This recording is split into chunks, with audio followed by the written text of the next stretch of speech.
Hey, my name's Kyle, and I'm a freshman at DePaul University, and I also run cross country.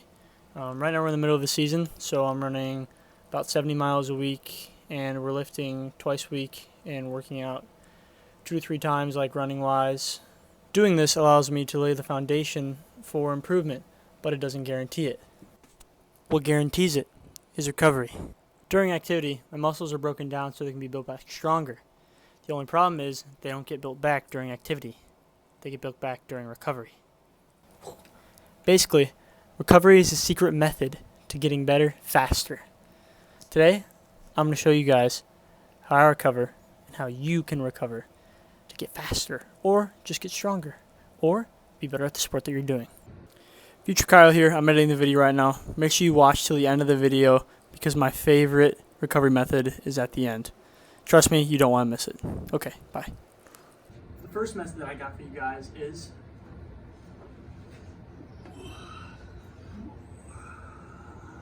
it's me trying to touch my toes.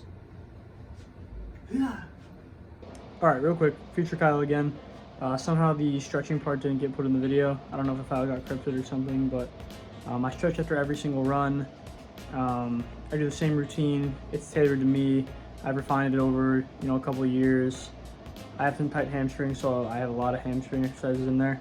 If I had one recommendation for you, it'd be that take some time, figure out what your natural tightnesses are, and incorporate some exercises that only you would need. If you try to do the routine for someone else that like if you try to do Usain Bolt's routine, it probably wouldn't be perfect for you because you're not Usain Bolt. Okay, bye. Clumped in with running, I also have rolling. For me, I typically roll 1 or 2 times a week. I try not to do it before big workouts or races because it kind of makes me tired. Typically I'll do it on a Sunday or a Tuesday. Tuesday usually we have a workout, so I'll do it after that, and then Sundays I usually take off. I split rolling up into a couple groups. Your lower leg, which is like your calf and your Achilles. Your upper leg, which is like your hips and your quads, and then your feet. Well, your feet's important because that's what you strike the ground with. Why would it be important? Then I also usually like to do like my lower back. I roll each muscle group for about 5 to 8 minutes just to make sure that I don't over-roll. The same rule of thumb kind of goes for rolling as it does for stretching. It's pretty individualistic. Sometimes you might have to roll a certain muscle group more. Like for me, it's my hamstrings. Usually they're super tight, so I have to roll them a little more often. Whereas like my feet don't really get tight because I have a couple pairs of shoes and I don't know, I just have Brazilian feet or something. Next up, we got contrast bathing. For those of you that don't even know what like contrast bathing actually is, it's just where you have like a cold tub and then a hot tub, and you start in the cold tub for like 1.5 minutes, and then you switch to the hot tub. You go back and forth until like a set time is up. Contrast bathing is good for you because it creates an increase in circulation, and it also makes it like a pumping effect, meaning that there's more blood going into your muscles, and it also pumps out waste products like lactic acid. It also reduces muscle soreness. For me, I usually try to contrast bath 2 to 3 times a week, 15 to 20 minutes. It's important that you don't do it too much because it can like fatigue you too much. I can say from personal experience that contrast bathing is one of the best recovery tools that you can have.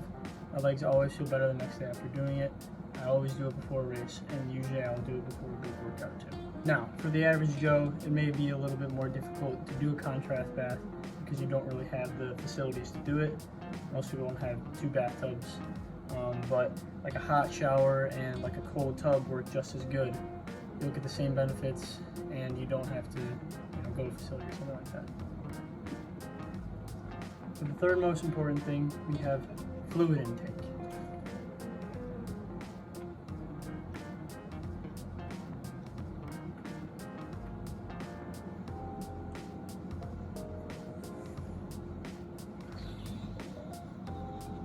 Obviously, when you're doing any type of intensive exercise, you sweat a bunch, and obviously you also lose fluid, which is why it's important to get water in. But a big misconception among people in general is that you only need water because you're sweating out water. That's not true. When you sweat, you're also sweating out electrolytes, things like magnesium, potassium, and salt, which also needs to be replenished along with water after exercise. I do this, and most other athletes in general, especially runners, is through like sports drinks. DePaul is a Gatorade school, so we get Gatorade in the athletic building, but I also have liquid IV packets.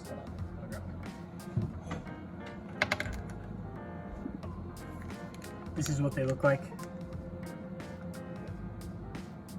I have the Bomb Pop flavor because it's the best one. Let me know which one is your favorite down below in the comments. If it's not Bomb Pop, you're just wrong. I will say though, liquid IV is a little bit more expensive, but I like it better because it tastes good. If you're looking for something a little bit cheaper, I know Relight is good. There's tons of sports drinks brands out there. Go take a look at them. It's super beneficial. One thing, if you ever want to know how hydrated you are, you look at your pee. One misconception that I've definitely heard before is that you want your pee to be clear because that means that you have lots of water, which is true. But clear pee actually indicates that you are overhydrated, which actually can have the same effect as dehydration. You can get things like muscle soreness, cramps, less muscle reactivity.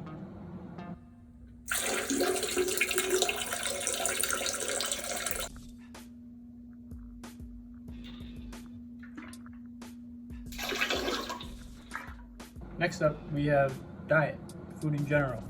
Food is extremely important for recovery. If you're not getting the right food in, you're not going to recover as well. We've all heard the saying that if you want to be a Lambo, you need to have the right fuel because Lambos need the best fuel. If you want to be a Honda Civic, you can have the worst fuel, but you won't look as cool. In our case, that means that to be the best and perform the best, you need to have the best fuel. For me, this means eating foods that are rich in protein, carbs, and sometimes sugar, because that's what I need after I run. Typically after a run, I'll have a protein shake that has a lot of protein, a lot of carbs, and a lot of sugar. If you want the full details of that, I can let you know. Just comment down below. I also like to use the term colorful plate. What that means is just that when you look down at your plate, you should see like a rainbow. A bunch of different colors often means a bunch of different nutrients, because colors, meat is usually pink, red, white, and then vegetables are green, they can be white, they can be red, and then you got your fruits, all different colors. You get what I'm getting at. Also, one thing that's important for the runners out there is two rules actually. The first rule is that you need to eat enough food. It doesn't matter what you're eating. The second rule is that you should eat good food. The only thing is, you shouldn't let rule 1 get in the way of rule 2. Last up, my most important recovery tool, sleep. I know it sounds crazy, and we all do it all the time, but it is by far the most beneficial recovery tool you can have. The effects of sleep are only comparable to steroids. It's increased reactivity, increased brain function, increased muscle activity, increased nervous system activity. The benefits are, I could go on and on and on and on. If you are an active athlete, you should be sleeping 8 to 10 hours a day. In fact, I have friends that sleep 8 to 10 hours a day and they take a nap during the day just so that they can recover. My coach always says when we have, a run in the morning and a run in the afternoon, you should try your best to get a nap in because you'll feel better in the afternoon if you take a nap to sleep. Also, I know I'm one of the lucky ones, but at DePaul we have a good air conditioning system, which means I can set the temperature to however hot or cold I want, and I'll actually make it that temperature. For sleeping at night, it should be cold in your room. Typically, I think it's like 62 degrees, like 62 to 68 or something like that. It should be cold enough to where when you get under your covers, you should feel warm and cozy, but if you get out, you should feel cold. In my training, I always try to get to bed at the same time every single night, which is usually about 10 to 11, give or take. Not the same time, but there's the same range. And then I also try to wake up at the same time every single day because that helps set my circadian rhythm, which is important for sleep quality in general. This will greatly help your sleep quality in general, and it'll make sure that you stay asleep. If you made it this far in the video, you are truly awesome. Thank you for watching this far in the video. It took me so long to edit, so I hope you liked it. Comment down below what you want to see more of. Like, subscribe, and I'll see you in the next one. Bye.